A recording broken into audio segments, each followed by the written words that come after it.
4부 시스템의 마지막 응답. 49. 모든 것을 놓아버린 밤. 내가 아니라 당신들이 미친 거야. 내 마지막 절규는 경찰서의 텅 빈 복도에서 힘없이 메아리쳤다. 하지만 그 외침에 돌아온 것은 아무것도 없었다. 동정도, 분노도, 심지어 체포도. 그들은 그저 조금 아픈 사람 위 발작을 지켜보는 지치고 무심한 눈으로 나를 바라볼 뿐이었다. 나는 결국 그들의 부드럽고 끈질긴 친절에 의해 경찰서 밖으로 안내되었다. 나는 밤의 거리로 다시 밀려 나왔다. 손에는 정신건강복지센터의 연락처가 적힌 작은 명함 한 장이 쥐어져 있었다. 얇은 종이 조각이었지만 그것은 내 모든 실패와 세상의 마지막 판결을 담고 있는 묵직한 십자가처럼 느껴졌다. 영웅, 예술가, 천사, 그리고 이젠 환자라. 나는 헛웃음을 터뜨렸다. 단 한 번도 그냥 소피였던 적이 없어. 아니, 죄수 소피가 되고 싶었는데 그 이름 하나 갖는 게 그렇게나 어려웠나. 밤의 공기는 차가웠지만 나는 추위를 느끼지 못했다. 내 내면은 모든 감각이 마비된 텅 빈 진공 상태와도 같았다. 분노도, 슬픔도, 절망도 없었다. 그저 아무것도 없었다. 모든 것을 시도했고 모든 것에 실패했다. 이제 나에게는 더 이상 추구할 목표도 도달해야 할 목적지도 없었다. 나는 정처 없이 걷기 시작했다. 내 발걸음에는 어떠한 의지도 담겨있지 않았다. 그저 한쪽 발이 앞으로 나아가면 다른 쪽 발이 기계적으로 따라 움직일 뿐이었다. 도시의 밤은 화려했다. 빌딩들은 저마다의 빛을 뽐내며 하늘을 찔렀고 자동차의 전조등과 후미등은 붉고 흰 궤적을 그리며 어둠 속을 흘러갔다. 저들은 살아있군. 나는 뭔가. 나는 나 자신에게 물었다. 하지만 아무런 대답도 돌아오지 않았다. 나는 도시의 일부였지만 도시의 그 어떤 것과도 연결되어 있지 않았다. 나는 모든 것으로부터 완벽하게 분리된 고독한 관찰자였다. 얼마나 걸었을까? 나는 내 손에 여전히 명함이 쥐어져 있다는 것을 깨달았다. 나는 걸음을 멈추고 가로등 불빛 아래에서 그 종이 조각을 내려다보았다. 상담사의 이름, 전화번호. 그것은 세상이 내게 내민 마지막 동아줄이었다. 상담, 치료, 웃기는 소리. 나는 속으로 비웃었다. 당신들이 나를 고칠 수 있을 것 같나? 내가 고장 난 게 아니라 이 세상이 고장 난 거라고. 당신들이 받아야 할 상담을 왜 나에게 권하는 거지? 나는 천천히 손가락에 힘을 풀었다. 명함은 내 손을 떠나 잠시 허공에서 맴돌더니 이내 힘없이 바닥으로 떨어졌다. 바람이 불어와 그 종이 조각을 대굴대굴 굴려 어두운 하수구 틈새로 밀어 넣었다. 그것으로 끝이었다. 나는 세상과의 마지막 연결고리를 내 손으로 놓아버렸다. 아무런 감정도 들지 않았다. 후련하지도 아쉽지도 않았다. 나는 다시 걷기 시작했다. 이제 내 마음 속에는 정말로 아무것도 남지 않았다. 희망도, 절망도, 심지어 죽음에 대한 생각조차도 없었다. 나는 그저 걷고 또 걸었다. 도시의 불빛이 하나둘씩 꺼지고 거리가 텅 비어갈 때까지. 이제 다 끝났어. 나는 나 자신에게만 들리는 목소리로 조용히 선언했다. 게임은 끝났다. 내가 졌다. 아니, 이 게임은 처음부터 승자가 정해져 있었다. 나는 그저 거대한 장기판 위에서 보이지 않는 손에 의해 농락당한 졸에 불과했다. 모든 것을 놓아버린 밤. 나는 이 도시의 가장 깊은 어둠 속으로 스스로를 유배시키고 있었다. 50. 깨진 스피커의 찬송가. 얼마나 걸었을까. 시간 감각도 방향 감각도 모두 사라졌다. 나는 내 발이 이끄는 대로 묵유병 환자처럼 도시의 가장 깊고 낡은 구석으로 흘러들어왔다. 화려한 네온사인과 녹달한 빌딩들은 자취를 감추고 그 자리에는 세월의 흔적이 고스란히 내려앉은 낮은 건물들과 좁은 골목길들이 미로처럼 얽혀 있었다. 내 발걸음이 어느 낡은 건물 앞에서 우뚝 멈춰 섰다. 붉은 벽돌로 지어진 아주 작고 소박한 교회였다. 지붕 위에 십자가는 페인트가 벗겨져 군데군데 녹이 슬어 있었고 스테인드 글라스 창문은 먼지와 거미줄로 희미하게 빛을 잃고 있었다. 교회라. 신은 죽은 지 오래인데 나는 무심히 그곳을 지나치려 했다. 그에게 종교는 더 이상 아무런 의미도 없는 오래전에 버린 낡은 외투와도 같은 것이었다. 하지만 내 발걸음을 붙잡은 것은 신앙이 아니었다. 그것은 소리였다. 교회 건물 외벽, 비바람에 부식된 채 위태롭게 매달려 있는 낡은 스피커. 그 깨진 스피커에서 아주 희미하게 무언가 음악 소리가 흘러나오고 있었다. 지지직, 끄느느, 사랑해, 주, 지지직, 나의, 지지직. 잡음이 심하게 섞여 있었고 소리는 갈라지고 끊어졌다 이어지기를 반복했다. 마치 숨이 넘어가는 노인의 마지막 노래처럼 위태롭고 처절한 소리였다. 이건 뭐지? 이 멜로디. 나는 저도 모르게 걸음을 멈추고 귀를 기울였다. 분명히 어디선가 들어본 적이 있는 아주 익숙한 가락이었다. 하지만 기억이 나지 않았다. 나는 교회 벽에 등을 기댔다. 차가운 벽돌의 감촉이 등을 통해 전해져 왔다. 나는 눈을 감았다. 깨진 스피커에서 흘러나오는 불완전한 멜로디에 모든 신경을 집중했다. 그리고 그 순간 먼지로 뒤덮여 있던 내 기억의 문이 삐걱거리는 소리를 내며 아주 조금 열렸다. 아, 내 눈앞에 오래된 집의 풍경이 떠올랐다. 저녁 햇살이 부엌 창문으로 비스듬히 들어오고 구수한 된장찌개 냄새가 집안을 가득 채우던 저녁. 라디오에서 흘러나오는 바로 이 찬송가를 따라 흥얼거리던 어머니의 뒷모습. 아무 걱정 없이 그저 내일 아침이면 다시 해가 뜰 것이라고 믿었던 어린 시절의 순수한 믿음. 엄마. 내 입에서 그 단어가 무의식적으로 흘러나왔다. 그 시절에 나는 지금의 나와는 전혀 다른 사람이었다. 나는 정직하게 일하면 행복해질 수 있다고 믿었고 어려운 사람은 서로 도와야 한다고 배웠으며 세상은 결국 옳은 방향으로 나아갈 것이라고 의심하지 않았다. 나에게는 돌아갈 집이 있었고 나를 기다리는 가족이 있었으며 소박하지만 분명한 미래에 대한 희망이 있었다. 그때는 이렇지 않았는데 모든 게 분명했는데 깨진 스피커의 찬송가는 그 모든 기억을 내가 잃어버린 모든 것을 아프게 상기시켰다. 지금의 나는 어떤가. 집도 가족도 희망도 모두 잃었다. 정직함은 배신당했고 세상의 규칙은 나를 버렸다. 나는 내 존재를 증명하기 위해 범죄자가 되려 했지만 그마저도 실패하고 정신병자라는 낙인까지 찍혔다. 나는 내가 얼마나 멀리, 얼마나 깊은 곳까지 추락해 버렸는지를 깨달았다. 그 순간 내 텅 비어 있던 내면에서 무언가 툭 하고 끊어졌다. 모든 감각이 마비되었던 내 영혼에 아주 작은 균열이 생겼다. 그리고 그 틈새로 뜨거운 무언가가 솟구쳐 올랐다. 내 눈에서 눈물이 흘러내렸다. 그것은 분노의 눈물도 절망의 눈물도 아니었다. 그것은 상실에 대한, 다시는 돌아갈 수 없는 과거의 나에 대한 순수한 슬픔의 눈물이었다.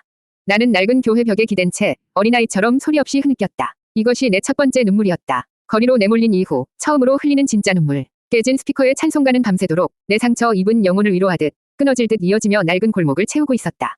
모든 것을 놓아버린 밤의 끝에서 나는 마침내 진짜 나 자신과 마주하고 있었다. 사부, 시스템의 마지막 응답. 50일, 내면의 로그인. 눈물은 잦아들었다. 깨진 스피커의 찬송가도 어느새 멎어 있었고 골목에는 다시 깊고 차가운 정적이 내려앉았다. 나는 천천히 고개를 들었다. 눈물로 흐려졌던 시야가 서서히 선명해졌다. 세상은 아무것도 변하지 않았다. 여전히 나는 낡은 교회 벽에 기댄 남루한 행색의 노스킨이었다. 여전히 내 앞에는 춥고 배고픈 밤이 기다리고 있었다. 하지만 내 내면에서는 그 누구도 눈치챌 수 없는 거대한 변화가 일어나고 있었다. 내가 운 것은 배가 고파서가 아니었다. 춥기 때문도 아니었다. 나는 텅 빈 마음으로 스스로에게 물었다. 그렇다면 나는 왜 울었을까? 답은 이미 알고 있었다. 나는 나를 위해 울었다. 내가 잃어버린, 까맣게 잊고 있었던 진짜 나를 위해. 성실하게 일하고 소박한 행복에 감사하며 세상의 규칙을 의심하지 않았던 소피. 그는 어디로 갔을까? 나는 언제부터 그를 버렸을까? 내 머릿속에서 수많은 이름들이 떠올랐다 사라졌다. 광장의 예술가, 얼굴 없는 천사, 용감한 시민, 저항 예술가, 그리고 마지막에는 영웅 스트레스 증후군 환자. 세상은 내게 쉴 새 없이 새로운 이름을 붙여주었다. 나는 그 이름들 속에서 허우적거렸다. 그 가면들을 진짜 내 얼굴이라고 믿으려 했었다. 아니, 어쩌면 그 가면들 뒤에 숨어 진짜 나를 마주할 용기를 내지 못했는지도 모른다. 나는 예술가가 아니다. 나는 나 자신에게만 들리는 목소리로 조용히 선언했다. 나는 천사도 아니다. 나는 영웅도, 환자도 아니다. 그리고 내가 그토록 되고 싶어 했던 범죄자도 아니다. 그 모든 것을 부정하고 나니 텅 빈 공허함이 찾아왔다. 그렇다면 나는 대체 누구인가? 나는 아무것도 아닌 존재인가? 아니, 바로 그때 내 마음 가장 깊은 곳에서 아주 작고 조용한 목소리가 들려왔다. 그것은 분노도, 절망도 아닌 아주 오래전에 잃어버렸던 나의 목소리였다. 나는 소피다. 그냥 소피. 그래, 나는 소피였다. 집도, 돈도, 나를 증명해 줄 그 어떤 번호도 없지만 그럼에도 불구하고 나는 나였다. 이 모든 상처와 실패를 온몸으로 겪어낸 살아있는 인간. 그 순간 내 마음속에서 무언가 툭 하고 제자리를 찾는 소리가 났다. 지난 몇 주간 나를 미치게 했던 모든 혼란이 거짓말처럼 사라지고 세상이 수정처럼 맑고 투명하게 보이기 시작했다. 나는 더 이상 세상을 원망하지 않기로 했다. 나를 방해했던 보이지 않는 존재들, 나를 오해했던 사람들, 나를 위로했던 경찰관. 그들 모두 각자의 자리에서 각자의 이유대로 움직였을 뿐이다. 문제는 그들이 아니었다. 문제는 바로 나였다. 나 자신을 잃어버렸던 나. 다시 시작하고 싶다. 나는 텅 빈 골목을 향해 혹은 내 영혼을 향해 속삭였다. 진짜 나로 살고 싶다. 이것이야말로 진정한 로그인이었다. 사회 시스템에 접속하려던 나의 모든 시도는 처참하게 실패했다. 하지만 나는 마침내 나 자신의 내면에 접속하는 데 성공했다. 비밀번호는 잊고 있던 어린 시절의 멜로디였고 인증 절차는 뜨거운 눈물이었다. 나는 자리에서 천천히 일어섰다. 몸은 여전히 천근만근 무거웠지만 내 발걸음은 더 이상 정처 없이 헤매지 않았다. 나에게는 이제 가야 할 방향이 생겼다. 그 방향이 어디인지는 아직 알 수 없었다. 당장 오늘 밤을 어디서 보내야 할지, 내일 아침은 무엇을 먹어야 할지도 막막했다. 상관없어. 나는 주먹을 꽉 쥐었다. 어디로 가느냐가 중요한 게 아니야. 누가 가느냐가 중요한 거지. 나는 이제 더 이상 세상이 멋대로 해석하는 얼굴 없는 아이콘이 아니야. 나는 상처 입고 망가졌지만 분명한 나 자신으로서의 정체성을 되찾는 소피다. 나는 낡은 교회를 뒤로하고 어둠이 서서히 걷히기 시작하는 새벽의 거리 속으로 걸어 들어갔다. 내 발걸음은 느렸지만 이전과는 비교할 수 없을 정도로 단단하고 굳건했다. 나의 가장 길었던 밤이 마침내 끝나고 있었다. 52. 왕 팀장의 결단. 팀장님, 소피 씨의 감정 데이터가 안정권으로 접어들었습니다. 자기 파괴 수치가 급격히 하락하고 생존 위지 그래프가 상승하고 있습니다. 임용관리국 상황실, 누리가 기쁨에 찬 목소리로 외쳤다. 빛의 구슬은 불길했던 핏빛을 거두고 다시 평온한 푸른빛을 되찾아가고 있었다. 소피의 영혼 깊은 곳에서 일어난 변화는 즉각적으로 데이터에 반영되고 있었다. 그런데 왜 도시의 불운 수치는 계속 폭주하는 거죠? 마루의 목소리에는 안도감 대신 더 큰 불안감이 서려 있었다. 그의 말대로였다. 소피 개인의 데이터는 안정되었지만 도시 전체의 운의 흐름을 나타내는 그래프는 여전히 격렬하게 요동치며 위험 수위를 넘나들고 있었다. 이해가 안 돼. 원인이 사라졌는데 왜 결과는 그대로인 거지? 누리가 혼란스러운 표정으로 중얼거렸다. 바로 그때 그들의 등 뒤에서 나른하고 차가운 목소리가 들려왔다. 댐이 터졌으니까. 가람이었다. 그는 어느새 나타나 팔짱을 낀 채 심각한 표정으로 빛의 구슬을 응시하고 있었다. 댐. 그래, 댐. 저 양반이 그동안 댐 역할을 해주고 있었던 거야. 도시의 모든 똥물을 혼자서 막고 있었다고. 그런데 그 댐이 터져버린 거지. 방금 그 눈물과 함께 이제 똥물이 도시 전체로 흘러넘치는 거야. 저 양반이 안정을 되찾았다고 해서 이미 터져 나온 똥물이 저절로 사라지기라도 할 것 같나. 가람의 비유는 저속했지만 정확했다. 소피가 억누르고 있던 모든 불운의 에너지가 그의 감정 폭발과 함께 한꺼번에 방출되었고 그 여파가 시차를 두고 도시 전체의 재앙을 불러일으키고 있었다. 그럼 어떡해요? 지금 저 사람한테 로또 당첨이라도 시켜드릴까요? 행운 에너지로 불운을 덮어버리는 거예요. 누리가 다급하게 제안했다. 하지만 가람은 고개를 저었다. 어림도 없지. 찻잔에 물 한 방울 붓는 격이야. 이미 판이 너무 커졌어. 이건 이제 저 양반 개인의 운으로 해결할 수 있는 수준이 아니야. 도시 시스템 전체가 자정 능력을 상실했어. 상황실의 문이 열리고 왕 팀장이 창백한 얼굴로 걸어 나왔다. 그는 말없이 빛의 구슬에 떠오른 끔찍한 데이터들을 훑어보았다. 마포대교 연쇄 추돌, 합정역 일대 정전, 홍대 입구역 스크린도어 오작동. 그들이 가장 우려했던 최악의 시나리오가 현실이 되고 있었다. 이제 틀렸어. 한참 만에 그가 입을 열었다. 그의 목소리는 텅 비어 있었다. 골든타임은 지났다. 이제 시스템은 스스로 회복할 수 없어. 우리가 직접 개입하지 않으면 내일 아침 해가 뜨기 전에 이 도시의 절반은 마비될 거다. 팀장님, 누리가 떨리는 목소리로 그를 불렀다. 왕 팀장의 눈은 결코 흔들리지 않았다. 그는 수백 년의 세월 동안 수많은 위기를 겪어온 베테랑이었다. 그의 머릿속은 이미 최후의 수단을 계산하고 있었다. 누리, 가람. 그의 목소리는 낮았지만 상황실의 모든 소음을 압도할 만큼 단호했다. 이제 우리가 직접 개입할 때다. 마지막 수단을 쓰겠어. 마지막 수단이라면 설마 코드 블랙 말씀이십니까? 그건 금지된. 마루가 경악하며 외쳤다. 하지만 왕 팀장은 그의 말을 가로막았다. 더 이상 선택의 여지가 없다. 도시를 구하기 위해서는 어쩔 수 없어. 그는 두 요원을 똑바로 쳐다보았다. 그의 눈에는 지독한 결의가 서려 있었다. 우리가 직접 죄를 만드는 거야. 저 양반이 저지르지도 않은 죄를. 하지만 이 도시의 인간 시스템이 절대로 위심할 수 없는 완벽한 죄를.